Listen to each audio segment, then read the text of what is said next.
Das sombras do passado, uma instituição se ergueu para moldar impérios, ditar destinos e, para muitos, ser o próprio portal entre o terreno e o divino. A Igreja Católica. Seu nome evoca séculos de fé inabalável, arte sublime e uma influência que ressoa até os dias de hoje. Mas e se eu dissesse que a história que nos contaram não é a história completa? E se por trás dos vitrais e dos rituais sagrados se esconde uma trama de poder, política e, para alguns, uma verdade tão perturbadora que foi cuidadosamente soterrada sob milênios de doutrina? Prepare-se, porque hoje vamos desvendar uma das maiores questões da história da humanidade. Quem realmente criou a Igreja Católica? A resposta pode abalar suas convicções mais profundas. Por incontáveis gerações, fomos ensinados que a Igreja Católica Apostólica Romana foi fundada por Jesus Cristo, com Pedro como seu primeiro Papa, e que sua linhagem se estende ininterrupta desde os apóstolos.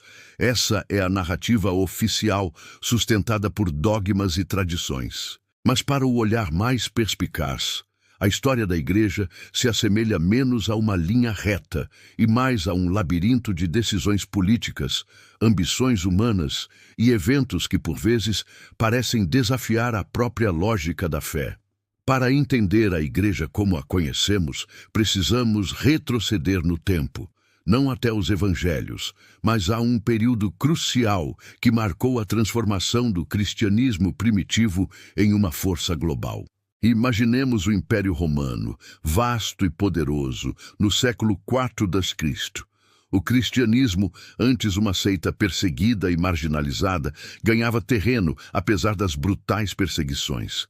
Cristãos eram lançados às feras, crucificados, queimados. Ser cristão era um atestado de coragem, mas também de perigo iminente. Então, em 313 d.C., algo extraordinário aconteceu. O imperador Constantino, às vésperas de uma batalha crucial na Ponte Milvia, teria tido uma visão. Um sinal divino, o Chi-Rho, as duas primeiras letras gregas de Cristo, acompanhado da frase In hoc signo vinces, com este sinal vencerás. Constantino venceu a batalha e, a partir daquele momento, sua postura em relação aos cristãos mudou radicalmente. O Edito de Milão foi proclamado, garantindo liberdade de culto aos cristãos, e, de repente, a religião que morria nos coliseus florescia nos palácios. Mas seria Constantino um genuíno convertido ou um estrategista político de gênio? Muitos historiadores argumentam que sua conversão foi mais uma jogada mestra para unificar um império fragmentado. O Império Romano estava em declínio, sofrendo pressões internas e externas. O cristianismo, com sua estrutura hierárquica embrionária e sua mensagem universal, oferecia um novo alicerce moral e social. Ao abraçar o cristianismo, Constantino não apenas apaziguou uma parcela crescente de sua população, mas também cooptou uma religião emergente, transformando-a em uma ferramenta de controle e coesão. O ponto de virada foi o Concílio de Niceia, em 325 d.C. Convocado e presidido pelo próprio Constantino, este concílio foi fundamental. Não foi uma reunião de ascetas isolados, mas de bispos influenciados pela política imperial. Em Niceia foram debatidos temas cruciais que definiriam a natureza do cristianismo como a divindade de Cristo. A doutrina da Trindade foi consolidada ali. Livros foram selecionados, outros convenientemente esquecidos ou declarados heréticos.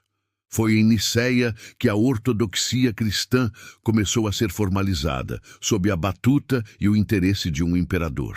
Seria este o verdadeiro nascimento da Igreja Católica, não como a noiva de Cristo prometida, mas como uma instituição moldada pelo Estado. A influência imperial não parou em Niceia. Com o tempo, o cristianismo se tornou a religião oficial do Império Romano, e a Igreja, antes perseguida, agora perseguia. Teodósio I, no final do século IV, elevou o cristianismo niceno ao status de religião estatal, iniciando uma era de repressão a cultos pagãos e a outras vertentes cristãs. Templos foram destruídos, bibliotecas queimadas, e a tolerância religiosa, uma vez apregoada, deu lugar à uniformidade forçada. Aqueles que ousavam divergir eram rotulados de hereges e enfrentavam a fúria do Estado e da Igreja nascente. E a Donátio Constantini, um dos maiores fraudes da história. Este documento, supostamente escrito por Constantino, concederia ao Papa Silvestre I e seus sucessores a primazia sobre todas as outras sedes episcopais e até mesmo sobre o poder imperial no Ocidente. Por séculos, a Igreja usou a doação de Constantino para justificar seu poder temporal e suas pretensões de supremacia política. Somente no século XV, o humanista Lorenzo Valla provou, através de análises filológicas rigorosas, que o documento era uma falsificação medieval, criada para consolidar o poder papal. Isso levanta uma questão perturbadora. Quantas outras narrativas e verdades foram fabricadas ou alteradas para servir aos interesses da Igreja? Ao longo da Idade Média, a Igreja Católica se tornou a maior proprietária de terras da Europa, acumulando vasta riqueza e poder. Construiu catedrais que desafiavam o céu, financiou guerras e seus clérigos eram conselheiros de reis. Mas essa ascensão não veio sem derramamento de sangue. A Inquisição, iniciada no século XII e formalizada no século XIII, é um capítulo sombrio. Seu propósito era erradicar a heresia, mas na prática tornou-se uma máquina de controle social e eliminação de dissidentes. Milhares foram torturados, condenados e queimados em nome da fé. A Inquisição não visava apenas a salvar almas, mas a suprimir qualquer pensamento que ameaçasse a autoridade e a hegemonia da Igreja. Além da perseguição física, houve a perseguição intelectual. Textos antigos, considerados perigosos ou contrários à doutrina oficial, foram censurados, reescritos ou simplesmente destruídos. O conhecimento, muitas vezes, era filtrado pela Igreja, que detinha o monopólio da educação e da produção de livros. As bibliotecas monásticas, embora preservassem muito do saber clássico, também podiam ser filtros, determinando o que sobreviveria e o que seria esquecido. Quantas vozes foram silenciadas? Quantas ideias foram perdidas para sempre? E as sociedades secretas? A conexão entre a Igreja Católica e grupos como os Illuminati ou os maçons é um tema de constante fascínio e especulação.